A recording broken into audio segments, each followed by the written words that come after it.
Continental Railroad helped transform Utah from an isolated frontier outpost into the crossroads of the West, which it remains to this day. It opened up the West for settlement, helped the mining and other extraction industries, and expedited the arrival of large numbers of immigrants to Utah. And it ushered in what is historians now call the American Century. This anniversary is also important because we are finally giving those who did the bulk of the heavy labor their proper recognition. I am proud that we have highlighted the contributions of the more than 15,000 Chinese laborers who, along with Irish workers, Mormon workers, Native Americans, and many others, built the Transcontinental Railroad.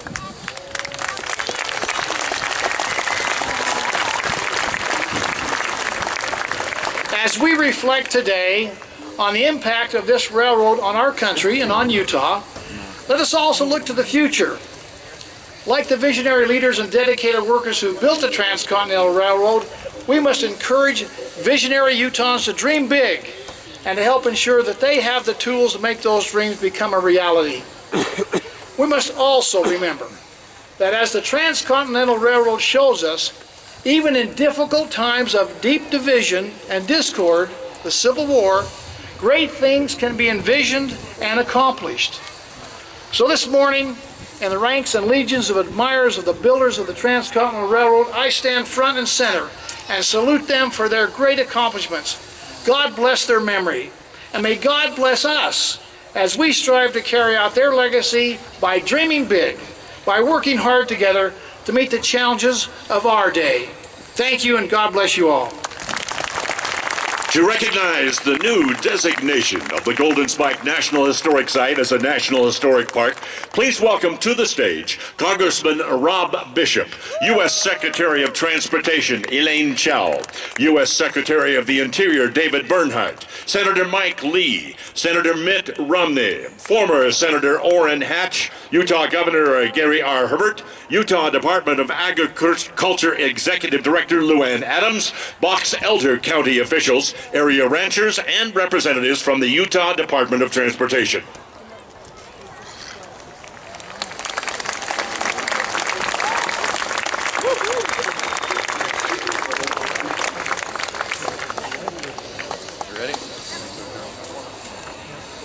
Spike 150 is about leaving a legacy that we want our children and the world to know that this country, with the help of thousands of immigrants, accomplished the seemingly impossible. The Transcontinental Railroad is a prominent symbol of the most significant achievement of the 19th century. It is that century's moon landing. The rail system shortened the trip across the plains that took months, and my ancestors had to walk every step of the way down to 5 to 6 days. To emphasize the importance of the site, of this site, where crews joined the east and the westbound tracks to create the nation's first transcontinental railroad, my Utah and Washington, D.C. colleagues and I have worked hard to expand this site's national importance. So I'm proud to say that on March 12th of this year, President Trump signed into law the designation in the National Resource Management Act that this Golden Spike National Historic Site is now a full-fledged National Historic Park.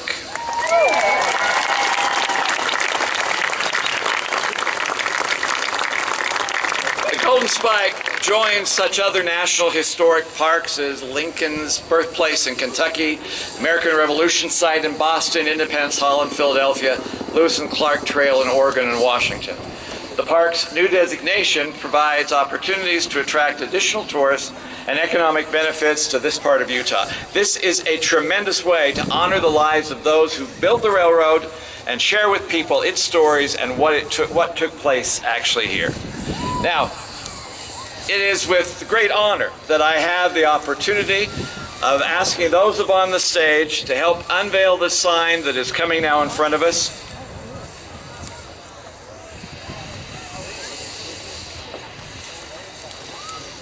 So if you can all join up here, every one of you, grab a piece.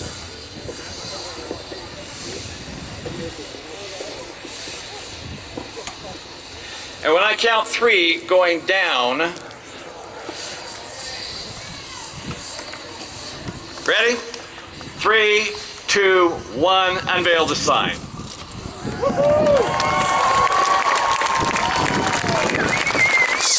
Move over, Mighty Five. We are now the Super Six.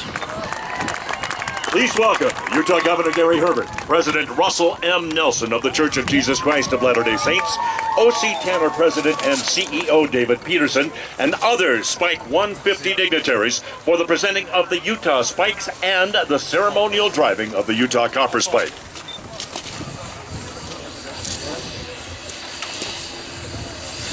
If you need me to move over so you can take a picture, just tap me on the shoulder. Okay.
Still updating his designs.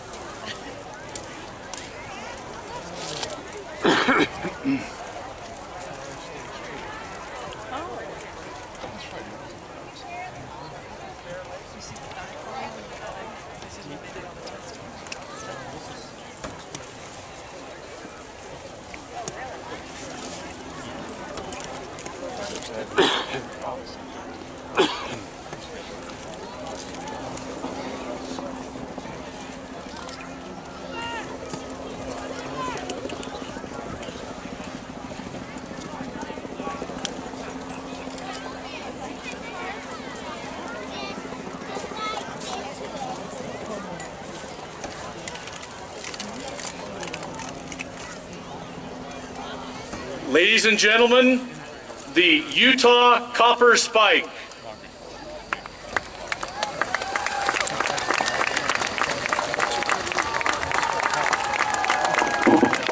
Good morning.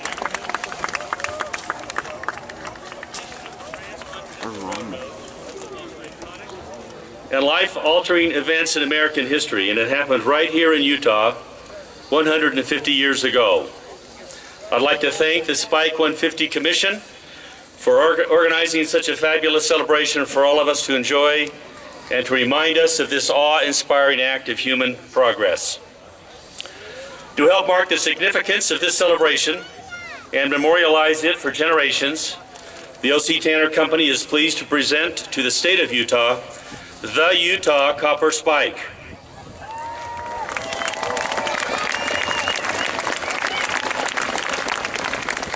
This spike was created in collaboration with Rio Tinto Kennecott, which donated 450 pounds of 99.99% pure Utah copper. I'd like to ask Mark Cameron from Rio Tinto Kennecott to come forward.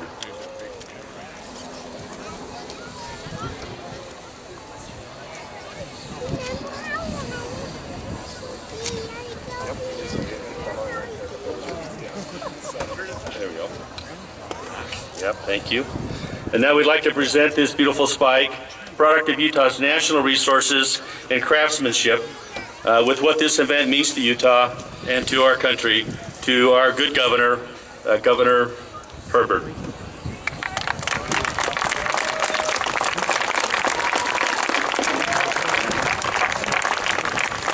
Well, thank you, Dave.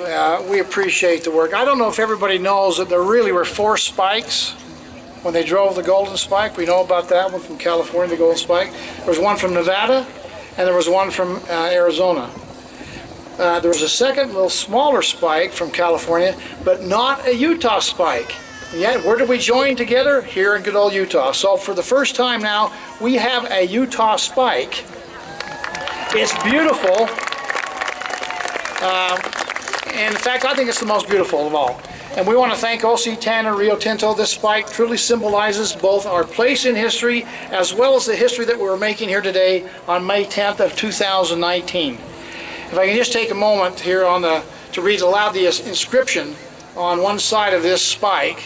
It says this, quote, "Great things are possible with vision, hard work, dedication, ingenuity, and collaboration. These are words for all of us to live by." This is absolutely beautiful and an amazing addition to the historic spikes created in 1869. Thank you very much.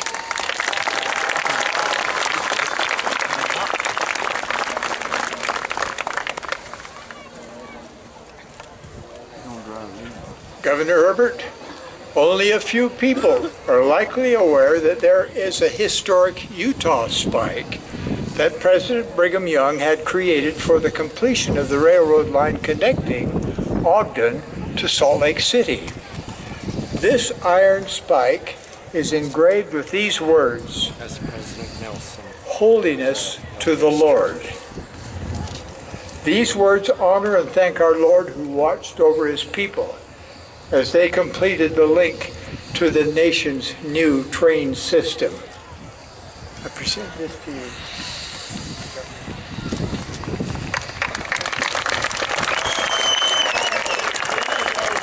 Now we have 2. Thank you, President Nelson, for shining a new light on an important part of our history. Brigham Young understood the importance of the railroad and had the foresight to ensure that rail would serve the Salt Lake Valley and the entire state of Utah. That rail line allowed early settlers to reap the benefits of the railroad and thrive in this new frontier. So thank you again very much, and let me give this back to you for safekeeping.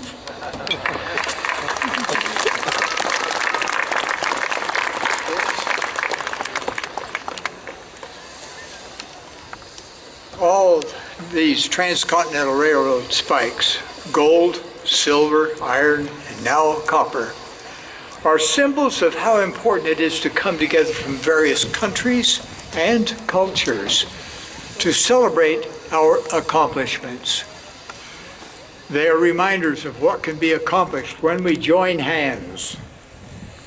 My dear friends and neighbors from Utah and throughout the world, I am pleased to join with you today to honor one of our country's greatest achievements that was memorialized here on this spot 150 years ago.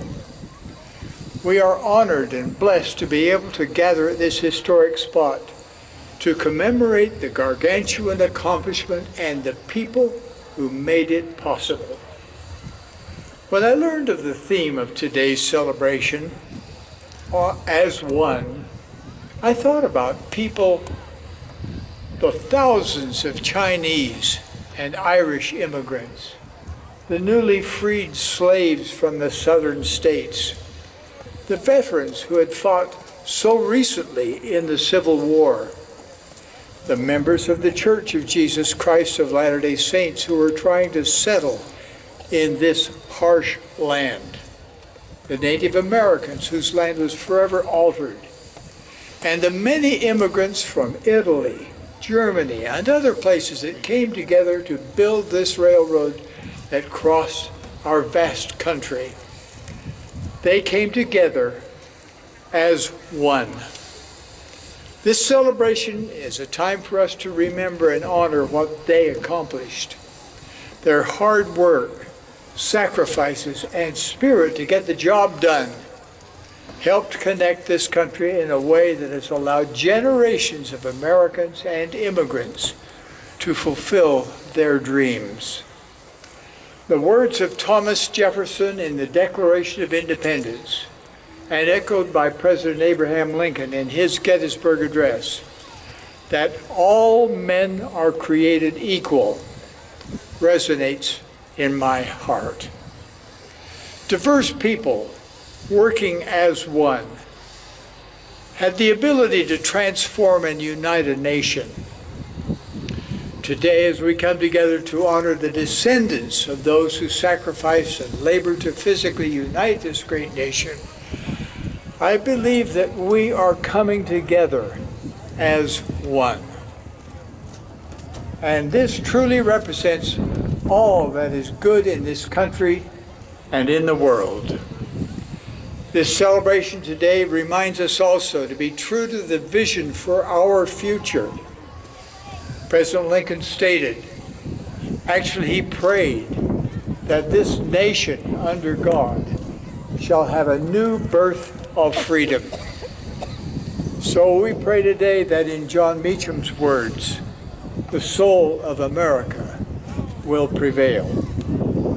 These hardy laborers achieved a oneness that can guide us as a people to move forward to fulfill God's plan for this nation, the world, and all of His children. Thank you for this wonderful opportunity to share this remarkable day with you. We pray the Lord's blessings upon all of you. Thank you. Will Governor Herbert, President Nelson, Lance Fritz, and F. Ross Peterson please come forward for a ceremonial driving of the Utah Copper Spike?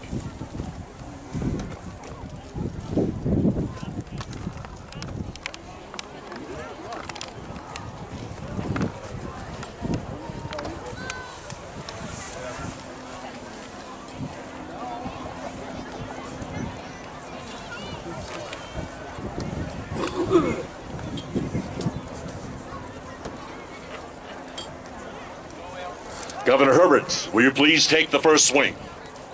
There's pressure. Oh boy. I hope he's been practicing. Yeah, don't miss.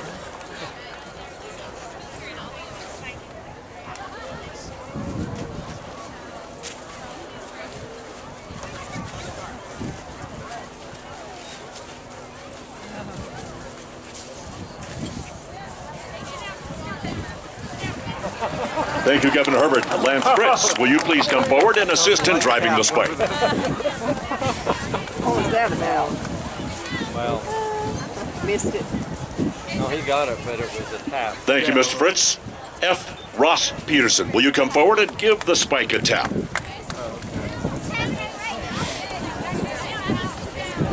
I don't think Leland Stanford did any, you know, he missed it too. And he got some of the work. I don't know if that did any better either. I know. That'd be We crazy. all can sit and laugh. Yeah, that's under pressure. Ladies and gentlemen, we present to you the Utah Copper Spike.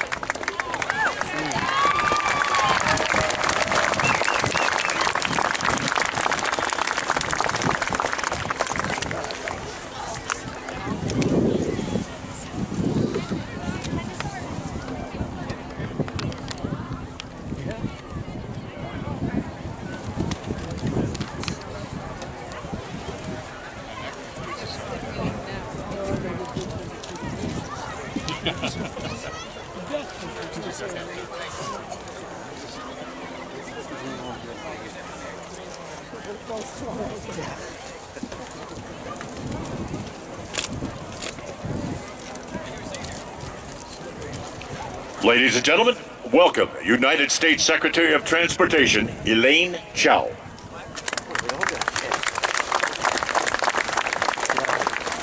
This is really a political rally.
waiting for my cue.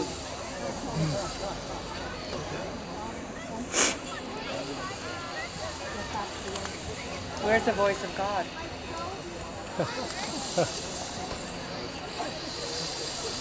I think they must have a television broadcaster probably in Good morning. commercial or something, so I had to wait. Yeah. I'm the Secretary of Transportation, Elaine Chao.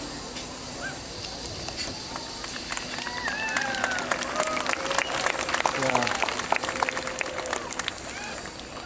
Today, at the 150th anniversary of the Golden Spike ceremony, marking the completion of the Transcontinental Railroad, is a day to commemorate the contribution of railroads and the contribution and sacrifices of the railroad workers, including approximately 12,000 or more Chinese laborers, who risked everything to make the Transcontinental Railroad a reality.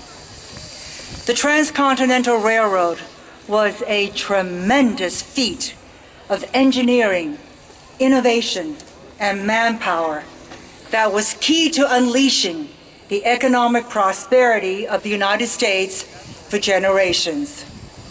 It was one of the greatest infrastructure projects in our country. And within 3 years of its completion, trains could travel from New York City to San Francisco in just 1 week.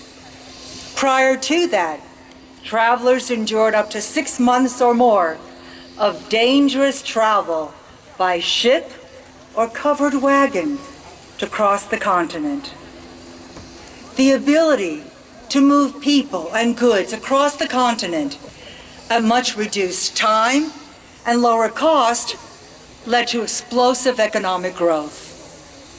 The benefits were felt not only in the big coastal cities, but in the rural interior, which gained access to new markets. Within 10 years of completion, the intercontinental railroads were shipping $50 million of freight from coast to coast each year. The act of building the Transcontinental Railroad was transformational in and of itself. The government provided land and other resources to encourage private sector investments in the railroads.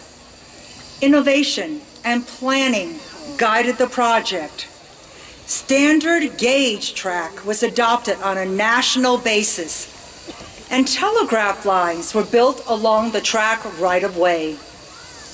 Nitroglycerin gradually replaced the less powerful black powder when blasting tunnels through the Sierra Mountains. The railroad workers became so skilled that a legendary team of workers, as you have heard, built 10 miles of track in a single day. Today, we pay special tribute to the diverse workforce that built the seminal project. Civil War veterans from both the North and the South worked together on the Transcontinental Railroad, along with Mormon settlers, African Americans, Native Americans, and of course, Chinese laborers. Building from the east, as you can see from the trains behind me, the Union Pacific Railroad hired Irish immigrants, African American immigrants, newly freed slaves to lay track across the Great Plains. Building from the west, the Central Pacific Railroad hired 15,000 workers, of which 12,000 or more were Chinese immigrants. These workers of Chinese ancestry blasted and chiseled their way through the rugged Sierra Nevada mountains, using manual hammer drills, pickaxes, and explosive. They dug 15 tunnels through pure, hard granite. Snow fell so deeply in the mountains that they had to build roofs over 37 miles of track so supply trains could make it through. The conditions were merciless, dangerous, and harsh. An estimated 500 to 1,000 Chinese workers lost their lives. But the Chinese workers persevered and played a key role in building one of the greatest infrastructure projects in the world. And their achievement is even more poignant in light of the fact that many of the Chinese laborers did not have the opportunity to bring their families with them or to become citizens of the United States. Many of their names are lost to history. Their families in China may never have known what became of their loved ones. As the first United States Secretary of Transportation of Chinese ancestry, I have the unique and moving opportunity to fully acknowledge and recognize the contributions and sacrifices of these laborers of Chinese heritage to the construction of the Transcontinental Railroad.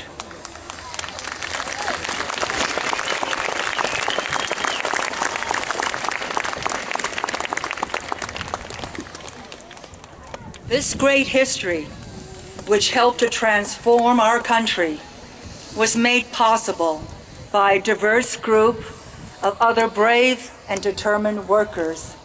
The railroad laborers and innovators of 150 years ago helped unite our country, every bit as consequential as the digital revolution that binds the world today. Today, we pay tribute to the estimated 12,000 or more Chinese laborers and all the laborers who risked so much to make this great dream a reality, the benefits of which America is still enjoying today. Thank you. And now, welcome please to the stage Union Pacific Railroad President and Chief Operating Officer, Lance Fritz.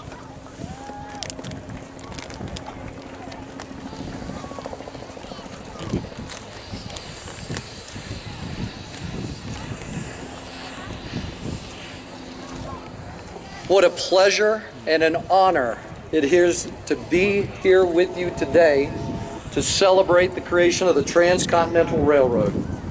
Our celebration at Union Pacific started yesterday with the nose-to-nose meet of our two massive iron horses of today, the number 844 and the number 4014. I think maybe some of you were there yesterday. It took teams of amazing craftsmen to build this Transcontinental Railroad, like it took teams of amazing craftsmen to build those iron horses and refurbish them. We celebrate that ingenuity, that hard work, that sacrifice. And it's the same kind of sacrifice that defined this great race to where we are today, that connected our nation. That was a story of not just the laborers, but certainly them. It also included the visionaries, President Abraham Lincoln, when he signed us into existence in July of 1862. It included the stories of the First Nations of America, and how the Transcontinental Railroad fundamentally changed their culture, their lives, had significant impact. It's about the communities that were formed along our great railroad, first starting as steam stops, as water stops, and then growing into economic engines in their own right, and now sitting at the heart of our great nation. That endeavor, as you've heard over and over today, identified exactly what's achievable when a group of motivated and dedicated, diverse individuals put their mind to it and become one, in the words of President Nelson. And while that connection was finally complete here at Promontory Summit, that was not the end. That was the beginning. The creator of the famous Golden Spike had the wisdom to inscribe on that spike a prayer that was as appropriate on that day as it is today. May God continue to unite this country as this railroad unites the two great oceans of the world. May God continue to unite this country as this railroad unites the two great oceans of the world. That hope stands the test of time, and it's a prayer we would all be wise to reiterate today. Our company takes great pride in our history. It defines us. We think it makes us different. We think it makes us special. But most importantly, that history is a reminder of our awesome responsibility as stewards to continue to build this great nation and this great state. Thank you. We welcome back to the stage Sergeant Ryan White of Utah National Guard for a ceremonial wreath laying to honor and remember the thousands of railroad workers who helped build the Transcontinental Railroad, and to the many who lost their lives in doing this back-breaking work. Welcome to the stage Sally Ward and Mikkel Keeney, descendants of Bernice Gibbs Anderson, who gave birth to the idea of setting aside this area of Promontory Summit to commemorate what took place here, and who started the wreath-laying tradition. Please welcome Nathan Phillips Dodge, 4 and 5, descendants of Grenville M. Dodge, an Army officer, the Union Pacific's chief engineer and congressman. Margaret Ye, Chinese Railroad Descendant Association, Elder Hing Nung Bing Kung Tong, the Salt Lake Chapter and Chinese Cultural Center. Richard O'Connor, former president of the Hibernian Society of Utah. Grace McDonough, Hibernian Society of Utah member. Mary Roberts, Utah State University athlete. Betty Sawyer, a member of NAACP, the Community and Engagement Coordinator in Access and Diversity at Weber State University. Tommy Tucker, whose father worked for the Union Pacific Railroad 40 years. Darren Perry, the Northwestern Shoshone Nation member. Rios Pacheco, Northwestern Shoshone Nation member. Karen Morgan, descendant of Dorgan Christensen Jorgensen, killed instantly by a rock slide while working on laying track in Weaver Canyon. Eli Anderson, founder of Wagon Land Adventure in Tremont, in Utah, an organizer of the 1996 Centennial Wagon Train. Mike Maurer, family member, descendant of John Sharp, head of the Mormon Graders. We'd also like to welcome Sir Ma, who played Tao on AMC's Hell on Wheels, which chronicled the construction of the Transcontinental Railroad. We'll now observe a moment of silence.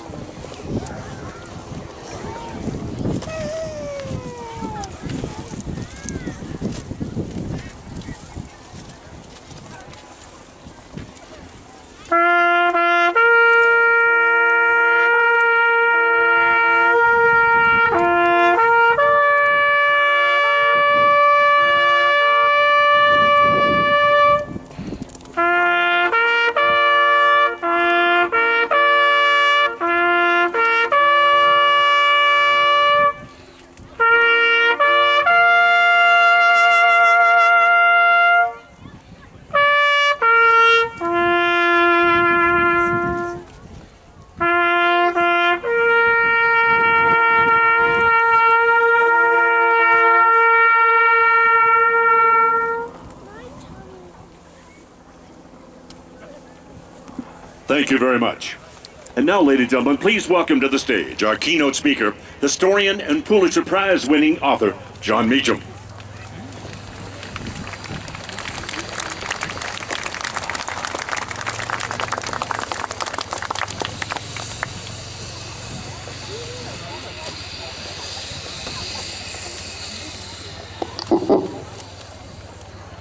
Thank you.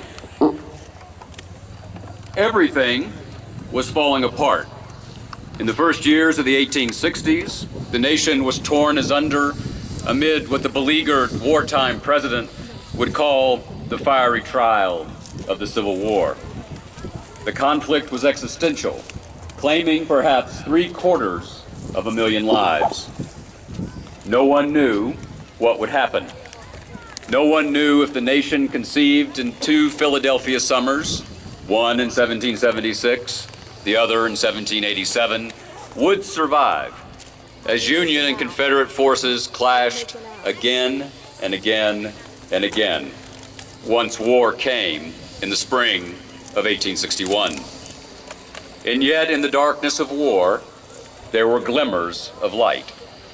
In the summer of 1862, enveloped by the demands of defending the nation from armed rebellion, President Abraham Lincoln signed legislation authorizing the Transcontinental Railroad, a far-sighted act for a commander-in-chief buffeted by the winds of war. Hope in a time of fear, optimism in a moment of pessimism, a thought of the future amid the storms of the present. The Transcontinental Railroad stands even now as an emblem of American boldness and of American union. The Golden Spike was about many things, not least commerce and technology, and it was, truth be told, about some of the worst aspects of the American soul, particularly in light of the tragic treatment of Native Americans. But it was also about the best parts of that soul, those precincts of our national character that look ahead, that reach out, that dream big. We should not sentimentalize the American experience. The nation has been morally flawed, often egregiously so, from the beginning. We must be honest about that. Honest about the plights of African Americans, of Native Americans, of women who have not yet voted for a century in this country, of immigrants. And our honesty should lead us to do all that we can to be about the work of justice. Talked about for 3 decades before the legislation, the fact that the Transcontinental Railroad was authorized during the Civil War and was completed in 1869 amid Reconstruction makes the whole thing unmistakably American. For to build in a time of destruction and to persevere in a time of division was very much in keeping with the spirit of a nation that had always believed, as Thomas Paine had put it, that we had it in our power to begin the world over again. And as Winston Churchill once remarked, you can always count on the Americans to do the right thing once we've exhausted every other possibility. We've proven the old boy right again and again. A continent that would come together, what Jefferson called the Empire of Liberty, would not be just parts, but a whole. The nation was united here in this place, if not in spirit, in fact. And facts, as John Adams would remind us, are stubborn things. We stand, therefore, on a kind of sacred ground.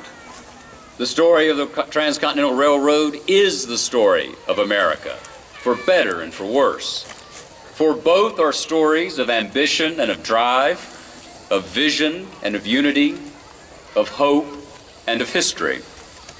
And it's especially significant that we're here at this particular moment in the life of the nation. For many of the elements so essential to the conception and to the realization of this vast project seem all too elusive in our own time. A century and a half on from the foresight and the energy of a Lincoln and his battles to preserve the Union and to lay the tracks, if you will, for its future prosperity, we, you and I, are caught in a moment of public dispiritedness, of reflexive partisanship, and of a broad distrust of the future. That's not a partisan point. I'm not a Republican. I'm not a Democrat.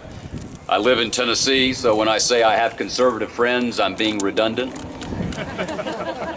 But that's why this is a good moment and a good place to reflect on who we've been and who we are and where we might go in the next 150 years. To know what's come before is to be armed against despair. Think about it just for a second. If the men and women of the past, with all of their flaws and limitations and ambitions and appetites, could press on through ignorance and superstition, through racism and sexism, through selfishness and greed, to form a more perfect union, then perhaps we too can right wrongs and leave things better than we found them. Our common welfare depends not on what separates us, despite what you see on the internet and on cable news, but on what unifies us. St. Augustine defined a nation as a multitude of rational beings united by the common objects of their love. That's a grand sentiment for a beautiful day like this, but I'm going to repeat it because it's the best definition of a nation I've ever encountered. A multitude of rational beings united by the common objects of their love. So nearly 2 decades into this new century, what do we love in common? The painful answer is we don't love enough in common.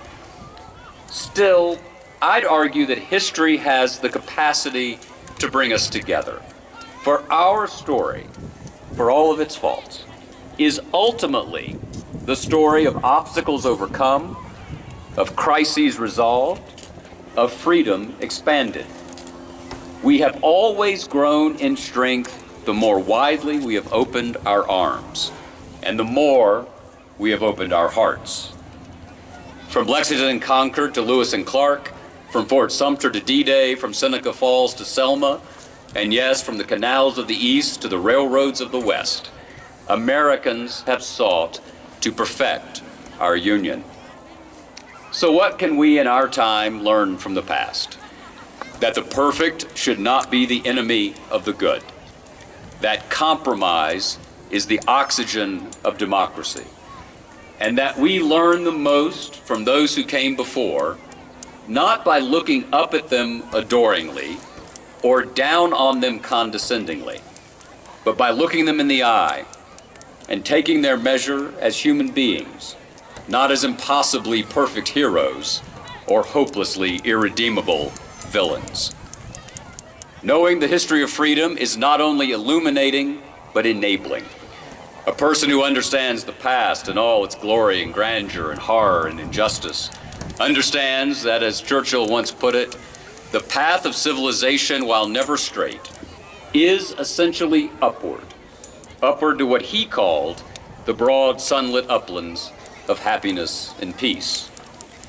We stand now in the sunlight, the beautiful sunlight, of a legacy of union for the architects and the builders and the lawmakers and the laborers who transformed a dream into a reality in this place 150 years ago, knew that a nation connected might just be a nation unified.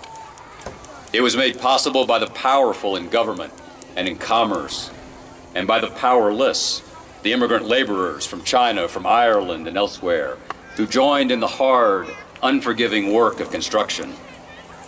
And it was, we should note, constructed in an era of prevailing white supremacy and an ongoing struggle to more broadly and justly apply the implications of what may well have been the most important sentence ever rendered originally in English. Jefferson's assertion, that President Nelson mentioned, that all men are created equal. Now, I will say quickly, I am always careful when I make hyperbolic claims that something is the most important ever rendered in English, not least because of the old story about the Texas school board candidate who was against teaching Spanish in public schools and said on the stump one day, if English is good enough for our Lord Jesus Christ, it's good enough for Texas. So, I'm from Tennessee, so I do all I can to make Texas remember that they would still be part of Spain if it weren't for us. Easy, yeah, there's a Texan here. You get your papers stamped on your way? I made that joke to George W. Bush when he was governor of Texas, and I said, you know, sir, if it weren't for me, you know, you'd be governor of a province in Spain. He went, that's pretty funny, jerk. Anyway, sorry. We stand here today knowing that the work of America is not done, that in many ways the American Revolution unfolds still. That's our blessing and our burden.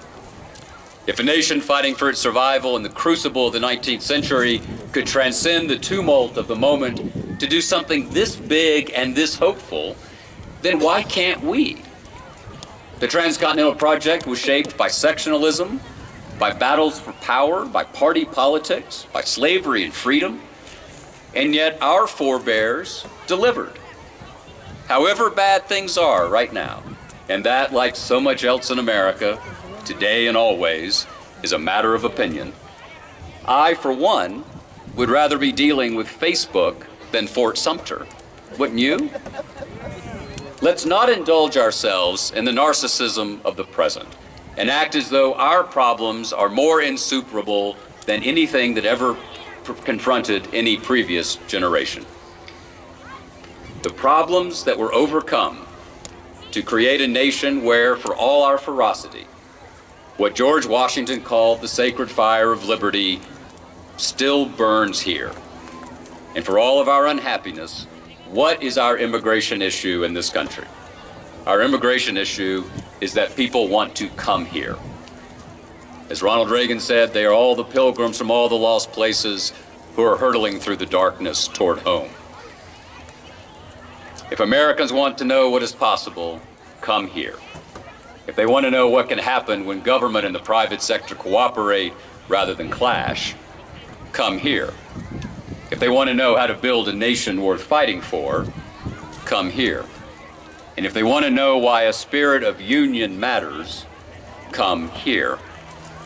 And if they want to understand how the faith of Jefferson and Lincoln and TR and FDR and John Kennedy and Ronald Reagan, a faith founded on the conviction that tomorrow can be better than today, and how that faith can find tangible expression, come here. The story is not perfect, but then neither are we. History tells us that we rise when we build and we thrive when we give everyone what Lincoln called a fair chance. A fair chance. Such was the animating impulse behind the Golden Spike, and big ideas and big dreams are the stuff of the best of American history. And in that history lies our hope. Thank you.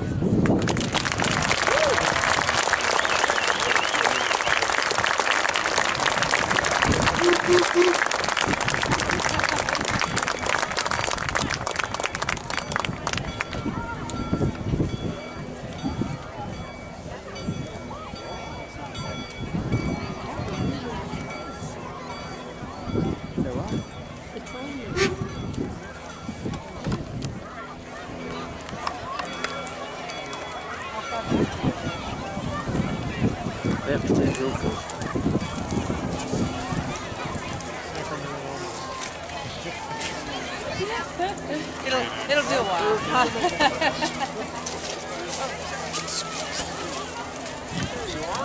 I'm sorry, this is private.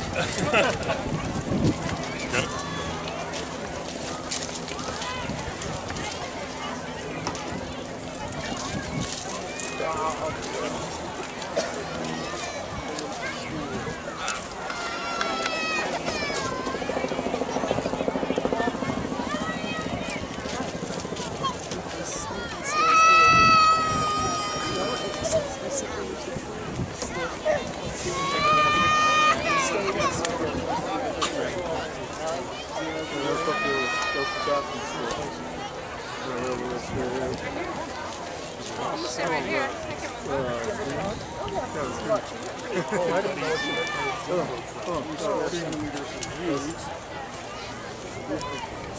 So I guess it's the one line or two? Yeah, oh, okay. One,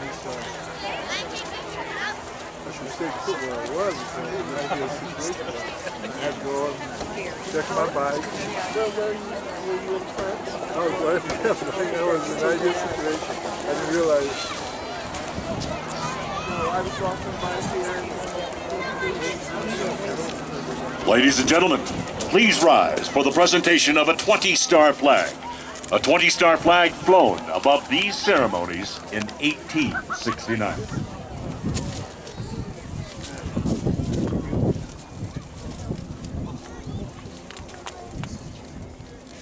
Mind your way here. Well,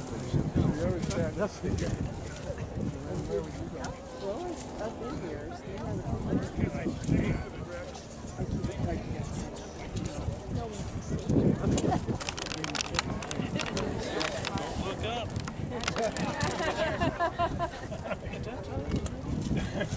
Look up. Especially when you don't stand on something. Quit pushing.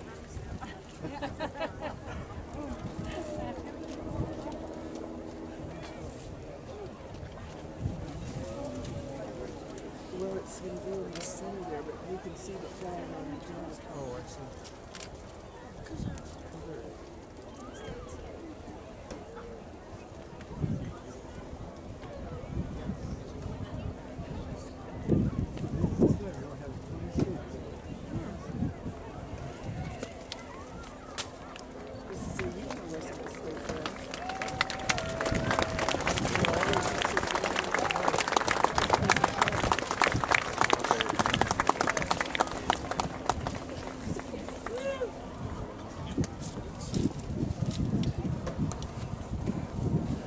The Golden Spike National Historical Park reenactors will now perform a historical reenactment of the driving of the Golden Spike. This reenactment has been taking place here for 50 years, and some of these performers have participated in reenactments for more than 50 years, and some are the second generation in their families to take part. New this year, as part of the 150th anniversary celebration, the reenactment will open with a scene showcasing the workers who built the railroad. Performers of this reenactment include Sid Bottely, Raymond Chen, Jeff Chen, Terrence Chen, Joe Eldridge, Richard Felt, Jeff Jadfield, Dale Johnson, Louis Nahn, Ross Reeder, Curtis Roach, Richard Kwan, Shishan Lin, Jerry Nelson, Scott Nelson, Greg Neville, Kevin Strasser, Stan Summers, Corey Wild, Brian Yee, Dustin Yee, and Boyd Young.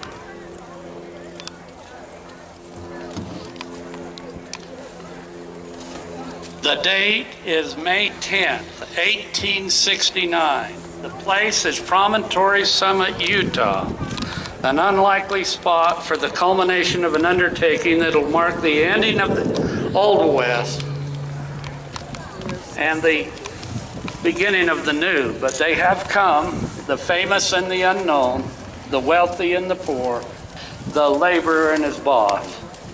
The Chinese from the west and the Irish from the east mingling with the local residents in a strange communion. The gathering is both festive and anxious, awaiting that moment of miracle when a common railroad spike, driven into an ordinary railroad tie, will link a continent. A gentle breeze is blowing under an almost cloudless sky. The thermometer on the shaded side of the Central Pacific telegraph car registers 69 degrees. Above the babble of voices can be heard the soft hissing of the steam locomotives, which herald the beginning of a new era. A polished tie of laurelwood has been placed in its ceremonial position by the construction superintendents of both railroads. And then Edgar Mills steps forward, a wealthy banker and friend of the Central Pacific Railroad officials, steps forward and signals for silence. And so a nation, as well as the spectators gathered here, await as the drama of men's hopes, prayers, and dreams began to unfold on this 10th day of May, 1869. And you are here. Ladies and gentlemen, on behalf of the officials of both railroads, the Union Pacific and the Central Pacific, I bid you welcome.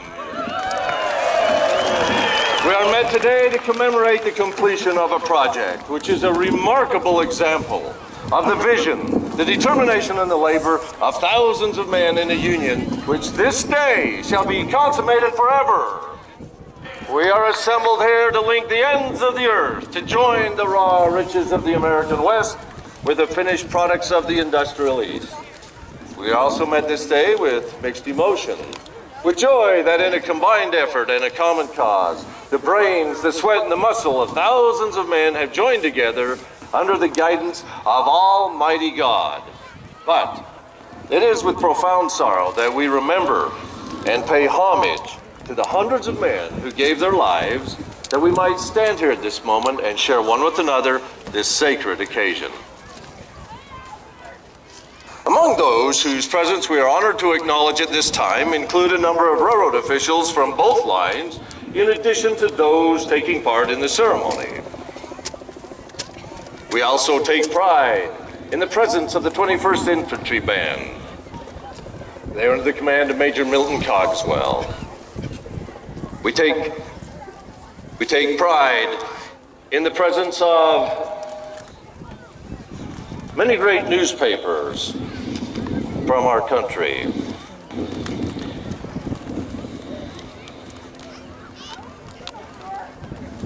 Among those dignitaries present include Bishop John Sharp, the railroad bishop representing Governor Brigham Young.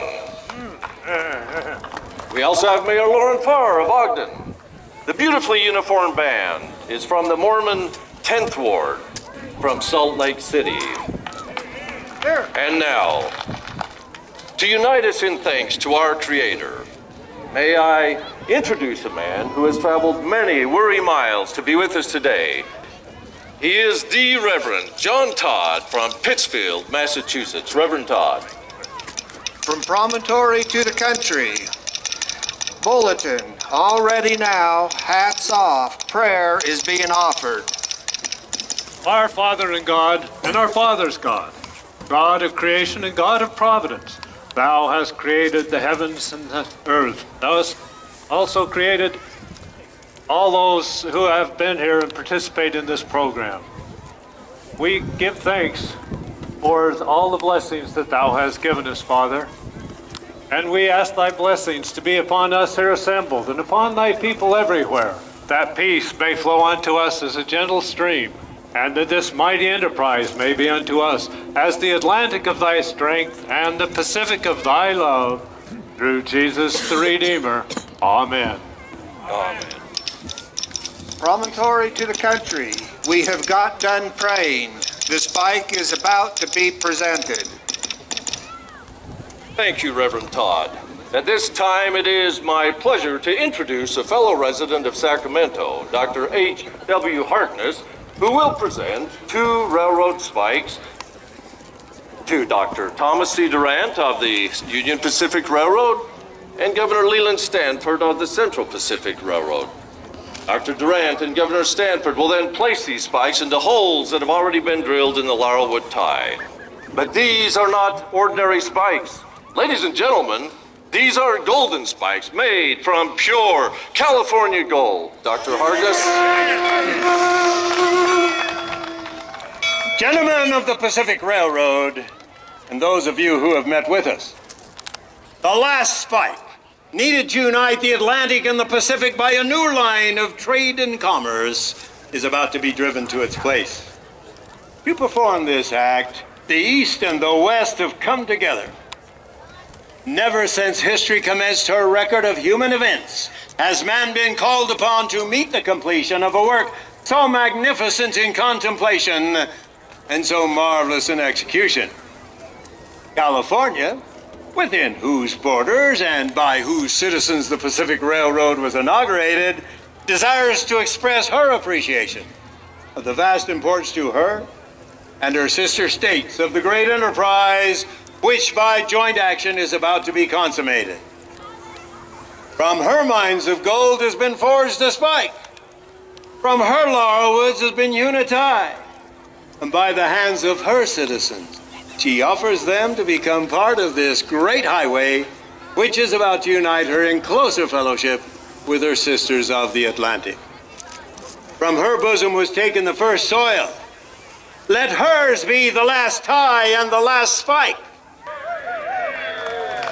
And with them, accept the hopes and wishes of her people, that the success of your enterprise will not stop short of its brightest promise. This spike was donated by Mr. Frank Marriott, publisher of the San Francisco Newsletter. And in conclusion, I should like to draw your attention to this spike, the gift of David Hughes of San Francisco. On its head is inscribed the last spike. On 3 sides, the names of railroad officials, and on the 4th side, this sentence: May God continue the unity of our country as this railroad unites the 2 great oceans of the world. Dr. Durant?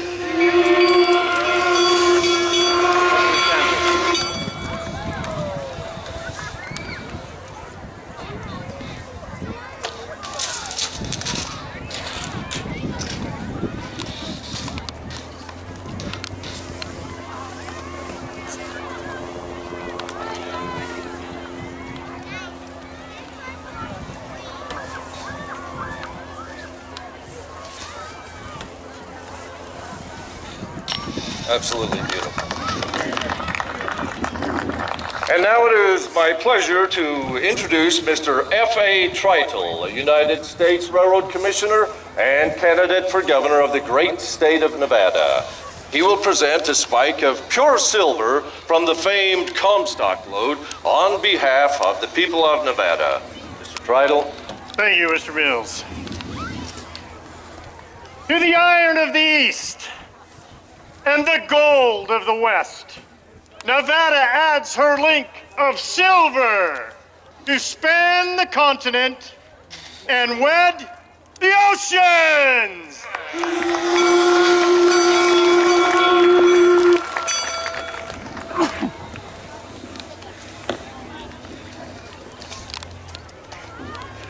We are highly honored today with the presence of the Honorable Anson P.K. Safford, who is en route to Arizona as the newly appointed territorial governor.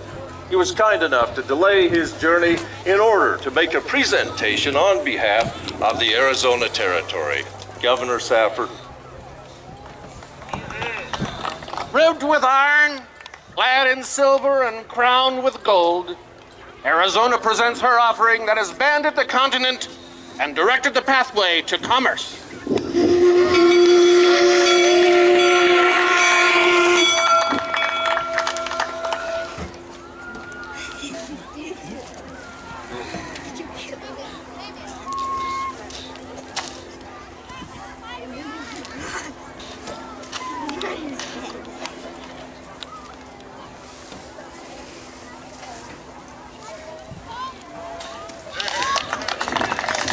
And now, friends, it is not only my duty, but my honor and privilege to introduce a man of vision, a man of courage, a humanitarian, and one who is highly esteemed by those of us who call him our friend. He is a Californian whose farsightedness has contributed in large measure to the success of this great enterprise. Ladies and gentlemen, the President of the Central Pacific Railroad, Governor Leland Stanford. Gentlemen, the Pacific Railroad companies accept with pride and satisfaction these gold and silver tokens of your appreciation of the importance of our enterprise to the material interests of the whole country, north, south, east, and west. These gifts shall receive a fitting place in the superstructure of our road. But before driving the last spike in the completion of the Pacific Railroad, allow me to express the hope that the great importance which you are pleased to attach to our undertaking may be in every respect fully realized. This line of rails connecting Atlantic and Pacific and affording to commerce a new transit will prove, we trust, the speedy forerunner of increased facilities.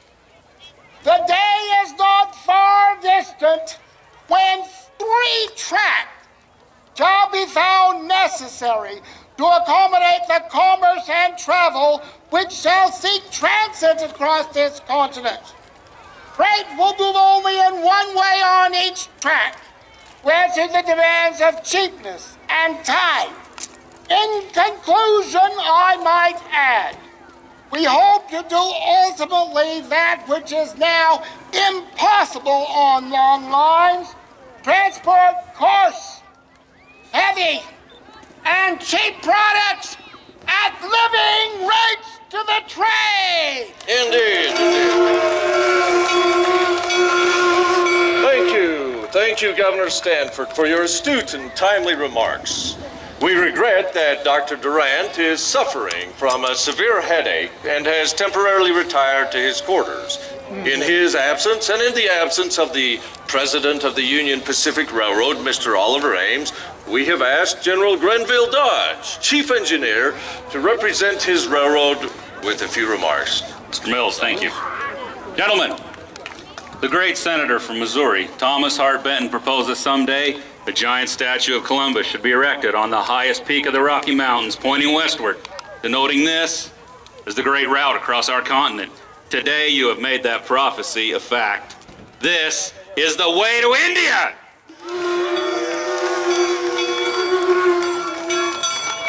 Thank you, General Dodge. Ladies and gentlemen, that moment for which you and the entire nation have been waiting. The driving of the last spike is at hand.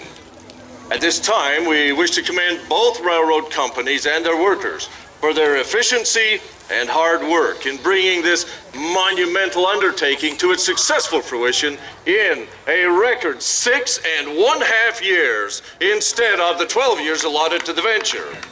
A final presentation will be made in the form of a silver-plated spike mall by Mr. L.W. Coe, President of the Pacific Union Express Company, after which Governor Stanford and Dr. Durant will make a few ceremonial taps on the precious metal spikes with the mall. Mr. Coe. Thank you. Railroad officials, honored guests, and friends, it is the honor of the officers and workers of the Pacific Union Railroad Company who add their congratulations upon the completion of this modern-day miracle. This silver-plated spike mall is symbolic of our good wishes.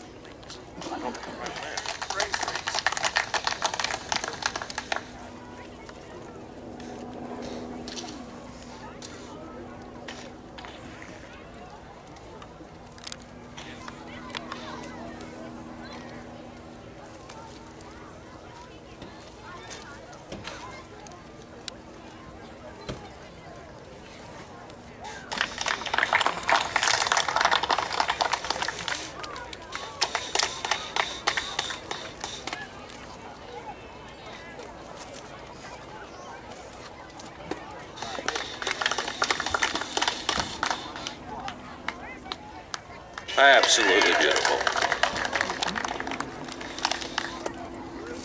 At this point, I should explain that the last spike is a regular iron railroad spike that can be driven with the maul. Both the spike and the maul have been wired to the transcontinental telegraph line so that people everywhere can hear the blows as the spike is driven. And now, ladies and gentlemen, the moment has arrived. Boston and New Orleans have wired that they are ready and waiting. Indeed, throughout the length and breadth of the country, people everywhere are waiting at every Western Union station.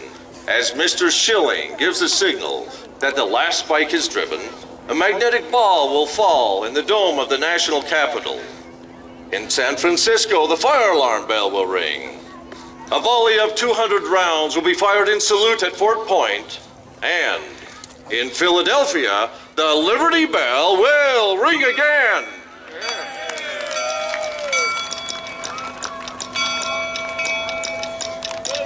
We're ready.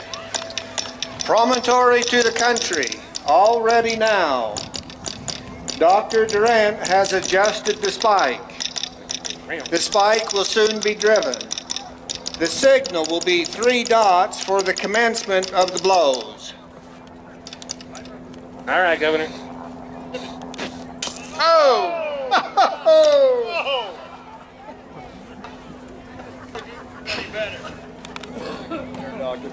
Governor.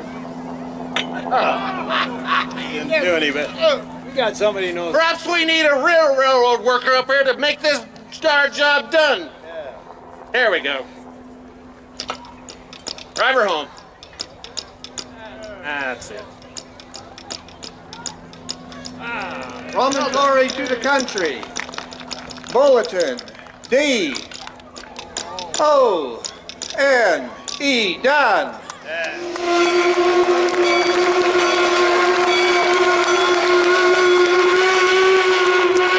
Wonderful railroad.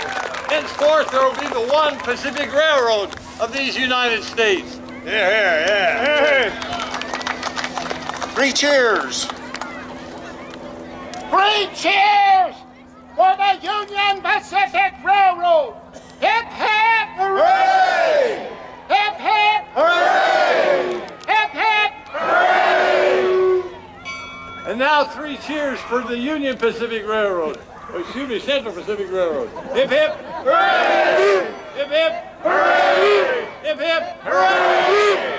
You're You're not all hip-hipping.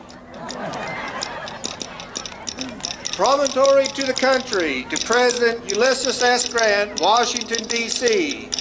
Mr. President, final bulletin. The last rail is laid, the last spike is driven. The Pacific Railroad is completed to a junction 1,086 miles west of the Missouri River, 690 miles east of Sacramento City, California.